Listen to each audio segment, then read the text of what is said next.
Hello student, આજના લેક્ચરની અંદર આપણે જોવાના છીએ ચેપ્ટર નંબર 11 ની અંદર આલ્કોહોલના ઓક્સિડેશન વિશે, જેની અંદર આપણે 1 ડિગ્રી 2 ડિગ્રી અને 3 ડિગ્રી એમ ત્રણેય પ્રકારના આલ્કોહોલની અંદર ઓક્સિડેશન પ્રબળ તેમજ નિર્બળ ઓક્સિડેશન કરતાને આધારે કેમનું થાય છે. તો શરૂ કરીએ છીએ આપણે આજનો લેક્ચર.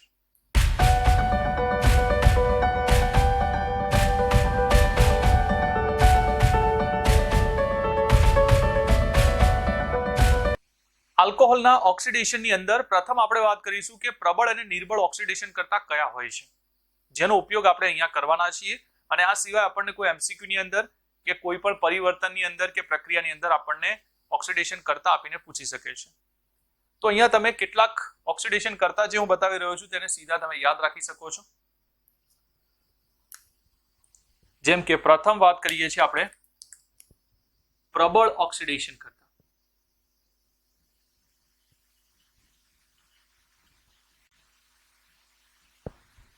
પ્રબળ ઓક્સિડેશન કરતાની અંદર ફર્સ્ટ તમે યાદ રાખી શકો છો, સૌથી અગત્યનું એ છે KMnO4 H2SO4 એટલે કે એસિડિક. સેકન્ડ નંબર યાદ રાખી શકો છો એ છે KMnO4 KOH બેઝિક. તટસ્થ બી યાદ રાખી શકો છો. ટૂંકમાં KMnO4 જે છે એ પ્રબળ ઓક્સિડેશન કરતા છે, જેનો આપણે સૌથી વધુ ઉપયોગ કરીએ છીએ. એના પછી તમે લઈ શકો છો K2Cr2O7 H2SO4 એસિડિક મીડિયમ. સાથે તમે Na2Cr2O7 પણ લઈ શકો છો H2SO4. આ પણ પ્રબળ ઓક્સિડેશન કરતામાં આવે છે. કેટલીક વાર આપણને આ પણ આપીને પૂછી શકે છે. સાથે આ બંને જે છે પ્રક્રિયા કરવામાં આવે તો એમાંથી જે એસિડ બને છે એ છે H2CrO4, જેને કહેવાય છે ક્રોમિક એસિડ. તો ક્રોમિક એસિડ જે છે એ પણ આપણે પ્રબળ ઓક્સિડેશન કરતાની અંદર લઈએ છીએ. અને સાથે આપણે લઈએ છીએ મંદ HNO3. તો HNO3 નો ઉપયોગ પણ આપણે પ્રબળ ઓક્સિડેશન કરતા તરીકે કરીએ છીએ. તો મુખ્યત્વે જેનો સૌથી વધુ ઉપયોગ કરીએ છીએ એ બધા ઓક્સિડેશન કરતા છે, જેને તમે પ્રબળ ઓક્સિડેશન કરતાને આધારે યાદ રાખી લેશો તો ઘણી બધી પ્રક્રિયાઓ જે છે બહુ જ ઈઝી થઈ જશે. સેકન્ડ નંબર નિર્બળ ઓક્સિડેશન કરતા. તો હવે નિર્બળ ઓક્સિડેશન કરતા એટલા બધા છે નહીં આપણી જોડે. નિર્બળ ઓક્સિડેશન કરતાની અંદર મુખ્યત્વે બેનો આપણે સૌથી વધુ યુઝ કરીએ છીએ, તો આપણે બેની જ વાત કરીશું. જેની અંદર ફર્સ્ટ એક આવે છે CrO3 એટલે ક્રોમિયમ ટ્રાયોક્સાઇડ નો યુઝ કરીએ છીએ આપણે, અને એક આવે છે PCC એ છે પેરિડિનિયમ ક્લોરોક્રોમેટ, જેનો સૌથી વધુ યુઝ કરવામાં આવે છે નિર્બળ ઓક્સિડેશન કરતા તરીકે. તો પ્રથમ તમારે પ્રબળ અને નિર્બળ ઓક્સિડેશન કરતા તરીકે આટલી વસ્તુઓને યાદ રાખવાની છે. અને ત્યારબાદ આપણે 1 ડિગ્રી 2 ડિગ્રી અને 3 ડિગ્રી ત્રણેયની અંદર કેમનું ઓક્સિડેશન થાય છે તેની વાત કરીએ છીએ. તો ઓક્સિડેશનની અંદર પ્રથમ આપણે વાત કરીએ છીએ એ છે પ્રાથમિક આલ્કોહોલની.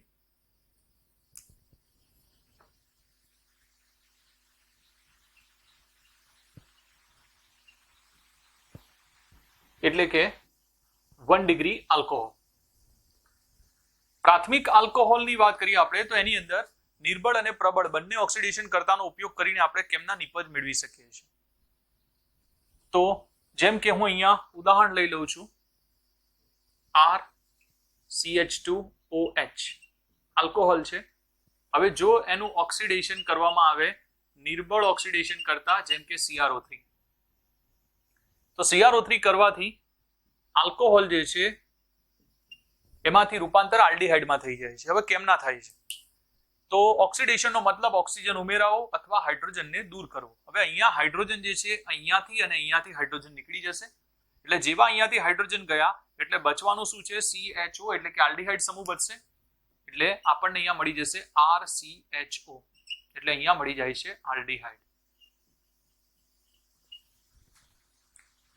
તો તમે યાદ રાખી શકો છો કે 1 ડિગ્રી આલ્કોહોલના ઓક્સિડેશનથી તમને આલ્ડીહાઇડ મળે છે. સિમ્પલ. હવે ઉદાહરણને આધારે લઈએ આપણે CH3 CH2OH ઓક્સિડેશન કરીએ છીએ આ જ રીતે CrO3 વડે. હાઇડ્રોજન ને હાઇડ્રોજન જશે અહીંયાથી, તો CH3 CHO એટલે અહીંયા મળી જશે ઇથેનોલ. તો આપણને ઇથેનોલ જે છે એ મળી જાય છે. આના સિવાય પણ તમે યુઝ કરી શકો છો, જેમ કે CH3 CH2 CH2OH આપેલું છે આપણને, તો તમે ઓક્સિડેશન PCC વડે પણ કરી શકો છો, પેરિડિનિયમ ક્લોરોક્રોમેટ. તો અહીંયા CH3 CH2 CHO જેટલા કાર્બન છે એટલા જ કાર્બન વાળો તમને આલ્ડીહાઇડ જે છે અહીંયા મળી જશે જો PCC વડે કરો છો. આ બધા નિર્બળ ઓક્સિડેશન કરતાની વાત થાય છે.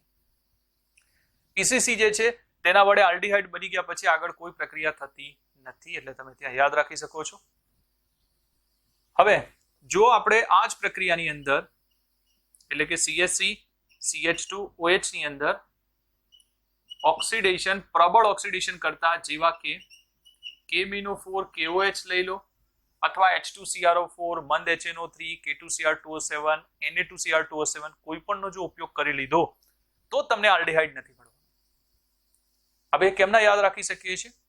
જેમ કે આ જે આપણને નિપજો મળી છે અહીંયા એનું ઓક્સિડેશન પણ આપણે આગળ કરી શકીએ છીએ.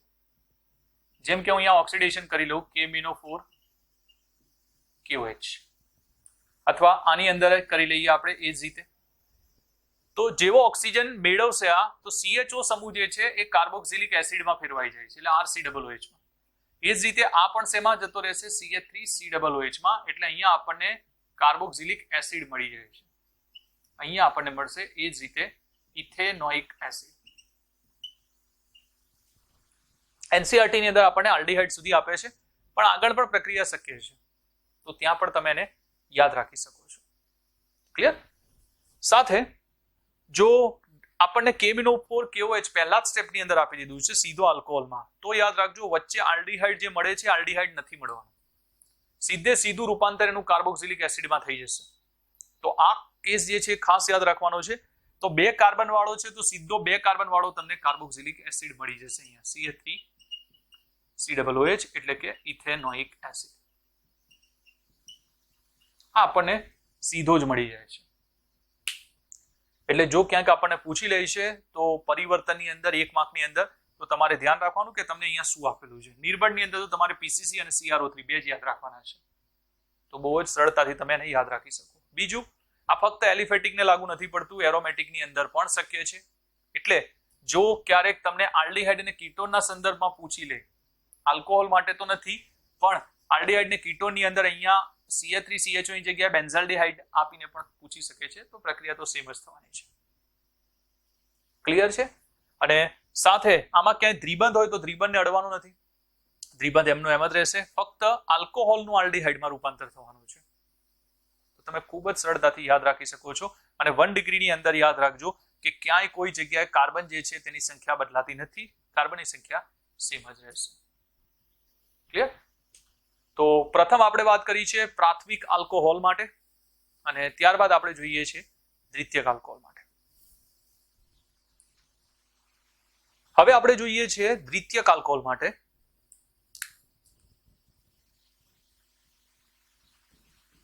દ્વિતીયક આલ્કોહોલ એટલે કે 2 ડિગ્રી. તો હવે પ્રથમ તો એ યાદ રાખવાનું છે કે 1 ડિગ્રી એટલે કે પ્રાથમિક આલ્કોહોલમાંથી આલ્ડીહાઇડ બનાવવા માટે સૌથી સારો જો તમને પૂછી લે છે પ્રક્રિયક તો એ PCC છે એટલે કે પેરિડિનિયમ ક્લોરોક્રોમેટ. 2 ડિગ્રી માટે આપણે ફક્ત CrO3 નો યુઝ કરીએ છીએ નિર્બળ ઓક્સિડેશન કરતા તરીકે. તો અહીંયા દ્વિતીયક આલ્કોહોલ લઈ લઈએ આપણે, જેમ કે R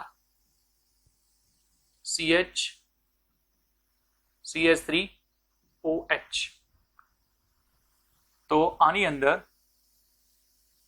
ફરીથી ઓક્સિડેશન કરવા માટે આપણે CrO3 નો યુઝ કરીએ છીએ.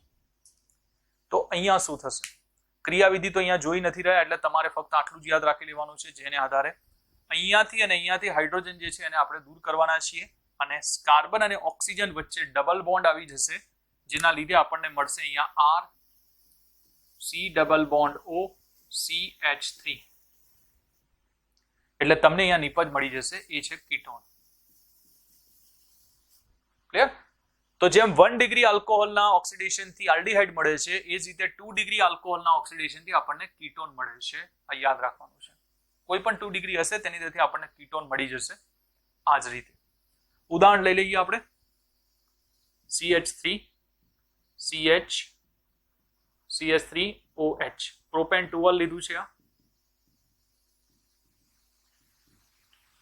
તો આ બે હાઇડ્રોજન જશે અહીંયા ડબલ બોન્ડ ઓક્સિજન,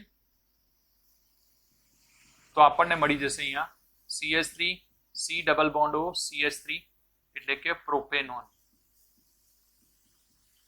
તો આ રીતે તમને અહીંયા પ્રોપેનોન જે છે એ મળી જશે. ક્લિયર? તો ખૂબ જ સરળતાથી તમે એને યાદ રાખી શકો છો. હવે મહત્વની વસ્તુ એ છે અહીંયા કે અહીંયા પણ જો આપણે યુઝ કર્યો, જેમ આપણે આગળ યુઝ કર્યો છે એ જ રીતે જો પ્રબળ ઓક્સિડેશન કરતાનો યુઝ કરીએ છીએ તો શું થાય છે. તો હું આ જ ઉદાહરણ લઈ લઉં છું. CH3 CH CH3 OH એટલે કે પ્રોપેન 2 ઓલ નો, અને હવે હું અહીંયા ઓક્સિડેશન કરી રહ્યો છું KMnO4 KOH વડે, એટલે કે પ્રબળ ઓક્સિડેશન કરતા લીધો છે. હવે આની અંદરથી જ આપણે પહેલા સમજી લઈએ કે આપણને કીટોન તો મળી ગયો. હવે આગળ પ્રક્રિયા કરવી હોય તો પ્રક્રિયા પરિસ્થિતિ પ્રબળ હોવી જોઈએ, જેના માટે હું પ્રબળ ઓક્સિડેશન કરતાનો યુઝ કરી રહ્યો છું. ફરી એકવાર, તો જેમ કે અહીંયા પણ હું લઈ લઉં છું KMnO4 KOH, અને એ જ રીતે અહીંયા પણ આપણે યુઝ કરી લઈએ. હવે આ કન્ડિશનમાં શું થશે યાદ રાખજો. તો આ કન્ડિશનમાં થશે એવું કે જ્યારે તમે કીટોનની અંદર ઓક્સિડેશન કરો છો ત્યારે એક કાર્બન ઓછો થઈ જશે. હવે એક કાર્બન કેમનો ઓછો થઈ જાય છે? એટલે કે આ CH3 જે દેખાય છે એની વાત છે. એની અંદરથી બે વસ્તુ, એક CO2 અને H2O એમ બે વસ્તુ નીકળી જાય છે. એટલે કાર્બન જે છે CO2 બનાવશે અને બે હાઇડ્રોજન જે છે એ H2O બનાવશે. અહીંયાથી એક ઓક્સિજન જે છે એ એની સાથે જોડાશે અને બનાવશે CO અને OH, એટલે આપણને અહીંયા મળી જશે RCOOH. ક્લિયર? અને જોડે છૂટું શું પડી જાય છે? તો મેં કીધું એ પ્રમાણે CO2 પ્લસ H2O, અને અહીંયા તમને મળી જાય છે કાર્બોક્સિલિક એસિડ. સિમ્પલ.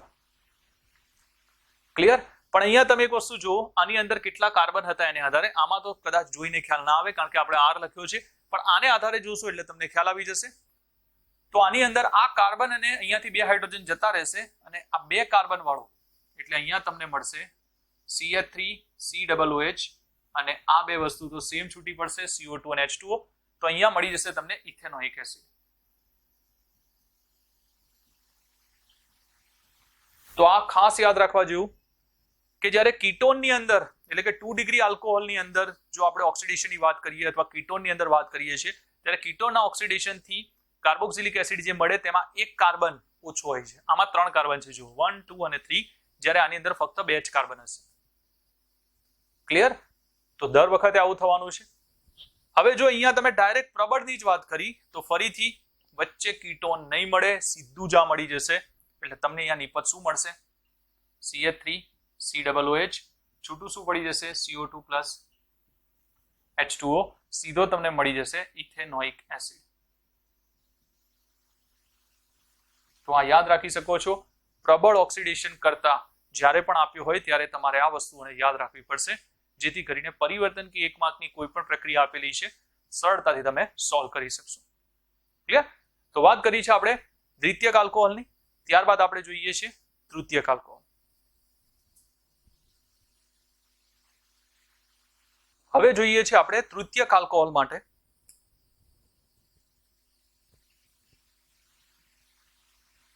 એટલે કે 3 ડિગ્રી આલ્કોહોલ.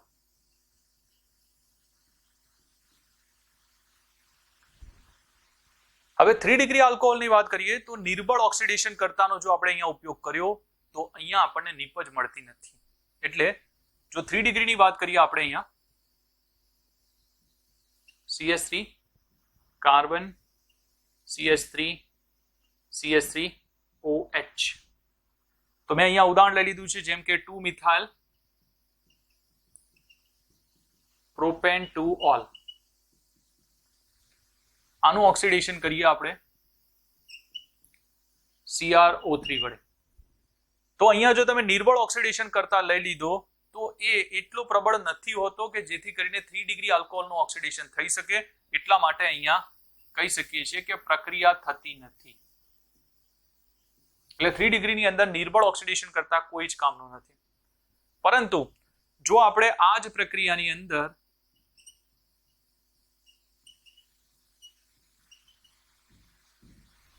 યુઝ કરી લીધો પ્રબળ ઓક્સિડેશન કરવા માટે, જેમ કે KMnO4 અને KOH. મેં આનો યુઝ કરી લીધો પ્રબળ ઓક્સિડેશન કરતા. તો યાદ રાખજો ઊંચા તાપમાને કે પ્રબળ પ્રક્રિયા પરિસ્થિતિની અંદર પ્રક્રિયા થઈ શકે છે જ્યારે તમે આનો યુઝ કરો છો ત્યારે. તો હવે એ કન્ડિશનની અંદર પ્રક્રિયા થઈ જશે અને જો એ કન્ડિશનની અંદર પ્રક્રિયા થઈ ગઈ તો ત્યાં ફરીથી શું મળશે અહીંયા? તો હવે અહીંયા યાદ રાખજો મેઇન વસ્તુ કે જ્યારે પણ તમે આનો યુઝ કર્યો છે ત્યારની વાત છે. તો અહીંયા ફરીથી જેમ આપણે 2 ડિગ્રીમાં જોયું હતું એ જ રીતે 3 ડિગ્રીમાં થશે, પણ આ વખતે 2 કાર્બન અને 4 હાઇડ્રોજન દૂર થઈ જશે. યાદ રાખજો એટલે 2 કાર્બન જવાના છે. હવે 2 કાર્બન જવાના છે એનો મતલબ અહીંયા ફક્ત 2 કાર્બન બચ્યા છે, તો એ 2 કાર્બનને આધારે તમને એસિડ મળી જશે CH3COOH, એટલે અહીંયા મળશે તમને ઇથેનોઇક એસિડ. અને અહીંયા દૂર થઈ જશે 2CO2 અને 2H2O. એટલે જ્યારે 3 ડિગ્રી લેશો ત્યારે 2 કાર્બન ઓછા હશે નિપજની અંદર, અને નિર્બળ લઈએ છીએ ત્યારે તો પ્રક્રિયા જ થતી નથી. અને આ પણ પ્રક્રિયા પરિસ્થિતિ પ્રબળ હશે તો જ શક્ય છે. એટલે સામાન્ય રીતે તો આ પ્રક્રિયા થતી નથી. પ્રબળ ઓક્સિડેશન કરતા ઊંચું તાપમાન અને ઊંચી પ્રક્રિયા પરિસ્થિતિ હશે ત્યારે જ તમને આ નિપજ જે છે એ મળી શકે છે. એટલે જો નોર્મલ પૂછે છે તો પ્રક્રિયા શક્ય બનતી નથી. ક્લિયર? તો આપણે આ રીતે 1 ડિગ્રી 2 ડિગ્રી અને 3 ડિગ્રીની વાત કરી છે. હજુ પણ આપણે એક ઓક્સિડેશન જોઈએ છે કોપરને આધારે જુદા જુદા ટેમ્પરેચર ઉપર 1 ડિગ્રી 2 ડિગ્રી અને 3 ડિગ્રીમાં શું ફેરફાર જોવા મળે છે. હવે જ્યારે આપણે ગરમ કરેલા કોપર પરથી 1 ડિગ્રી 2 ડિગ્રી કે 3 ડિગ્રી આલ્કોહોલને પસાર કરવામાં આવે છે ત્યારે શું થાય છે એની અંદર? તો આપણે અહીંયા લઈએ છીએ ગરમ Cu પરથી પસાર કરતા 573 કેલ્વિન ટેમ્પરેચરે પ્રક્રિયા થાય છે. 1 ડિગ્રી 2 ડિગ્રી અને 3 ડિગ્રીને આધારે જોઈએ આપણે તો CH3CH2OH એટલે કે ઇથેનોલ 1 ડિગ્રી. ત્યારે આપણે લઈ લઈએ છીએ કોપર 573 કેલ્વિન ટેમ્પરેચર કોપરની હાજરીની અંદર. એટલે ગરમ કરેલા કોપર પરથી જ્યારે આલ્કોહોલને પસાર કરીએ છીએ ત્યારે અહીંયા પણ હાઇડ્રોજન દૂર થાય છે. એટલે કે એમ કહી શકીએ છીએ વિહાઇડ્રોજનીકરણ થઈ જાય છે, એટલે કે હાઇડ્રોજનને દૂર કરવામાં આવે છે. પ્રક્રિયાની અંદર કોઈ ફરક નથી પડવાનો. જેમ CrO3 માં થયું હતું એ જ રીતે 1 ડિગ્રી છે તો એની અંદરથી આલ્ડીહાઇડમાં રૂપાંતર થઈ જાય છે, એટલે કે CH3CHO મળી જાય છે અહીંયા ઇથેનોલ. સિમ્પલ પ્રક્રિયા. જો તમે 2 ડિગ્રી આલ્કોહોલ લઈ લીધો CH3CH CH3OH એટલે કે પ્રોપેન 2 ઓલ 2 ડિગ્રી, તો પણ પ્રક્રિયા સેમ જેમ CrO3 માં થતી હતી એ જ રીતે થશે. 573 કેલ્વિન ટેમ્પરેચર, કોઈ જ ચેન્જ નહીં. આમાં પણ શું થશે? અહીંયાનો ને અહીંયાનો હાઇડ્રોજન જેનું વિહાઇડ્રોજનીકરણ થઈ જશે અને અહીંયા C ડબલ બોન્ડો એટલે કે કીટોનમાં રૂપાંતર થઈ જશે CH3CO CH3, એટલે તમને અહીંયા મળી જાય છે પ્રોપેનોન અથવા એસિટોન. એટલે કોઈ ફરક નથી પડતો. પણ હવે જે આવે છે મોસ્ટ ઇમ્પોર્ટન્ટ પ્રક્રિયા, 1 માર્કના MCQ માટે આવી શકે, પરિવર્તન માટે આવી શકે છે. તો ત્યાં યાદ રાખવાનું છે જો તમને 3 ડિગ્રી આપી દીધો એટલે કે અહીંયા લીધો છે આપણે 2 મિથાઇલ પ્રોપેન 2 ઓલ 3 ડિગ્રી. હવે આ કિસ્સાની અંદર જો તમે સેમ પ્રક્રિયા પરિસ્થિતિ લીધી અને કોપર ઉપરથી પસાર કરવામાં આવ્યો 573 કેલ્વિન ટેમ્પરેચર ઉપર, તો આ પ્રક્રિયા મોસ્ટ ઇમ્પોર્ટન્ટ છે યાદ રાખવા માટે. હવે અહીંયા ઓક્સિડેશન થવાની જગ્યાએ પ્રક્રિયા વિલોપન થઈ જાય છે. એટલે આ પ્રક્રિયા ખૂબ જ મહત્વની છે, તમારે યાદ રાખી લેવાની છે કે આ પ્રક્રિયાની અંદર શું થશે તો વિલોપન થઈ જશે. જે હું અગાઉ કહી ચૂક્યો છું 1 ડિગ્રી 2 ડિગ્રી અને 3 ડિગ્રી આલ્કોહોલની અંદર નિજલીકરણ, તો આની અંદર નિજલીકરણ થઈ જવાનું છે, પાણીનું અણુ નીકળી જવાનું છે. શું થશે? અહીંયાથી આ OH જતો રહેશે અને અહીંયા 3 બીટા છે. ફરી એકવાર તો આ 3 બીટામાંથી કોઈ પણ બીટામાંથી હાઇડ્રોજન જે છે દૂર થઈ જશે અને ત્યાં ડબલ બોન્ડ આવી જશે. દાખલા તરીકે અહીંયાથી હાઇડ્રોજન ગયો તો અહીંયા ડબલ બોન્ડ આવી જશે અને એ હાઇડ્રોજન અને આ OH પાણીનો અણુ બનાવશે. તો અહીંયા તમને નિપજ મળી જશે CH3 carbon CH3 double bond CH2 અને પ્લસ H2O નીકળી જશે અને તમને અહીંયા મળી જશે 2 મિથાઇલ પ્રોપીન નિપજ. તો આ પ્રક્રિયા ખૂબ અગત્યની છે 3 ડિગ્રી માટે. તો 3 ડિગ્રીની અંદર જ્યારે કોપર પરથી ગરમ કરેલા કોપર પરથી પસાર કરીએ 573 કેલ્વિન ટેમ્પરેચરે, ત્યારે ઓક્સિડેશનની જગ્યાએ અહીંયા નિર્જલીકરણ થઈ જાય છે. આ ખાસ યાદ રાખવાનું છે. બરાબર છે? તો બધાને ખ્યાલ આવી ગયો છે. તો 1 by 1 આપણે 1 ડિગ્રી 2 ડિગ્રી અને 3 ડિગ્રી એમ ત્રણેય પ્રકારના આલ્કોહોલની અંદર પ્રબળ તેમજ નિર્બળ ઓક્સિડેશન કર્તાનો ઉપયોગ કરીને નિપજ કેમની મળે છે તે આપણે જોયું છે. મળીએ છીએ આપણે નેક્સ્ટ લેક્ચરની અંદર, જેની અંદર આ જ રીતે બીજી એક મહત્વની રિએક્શન સાથે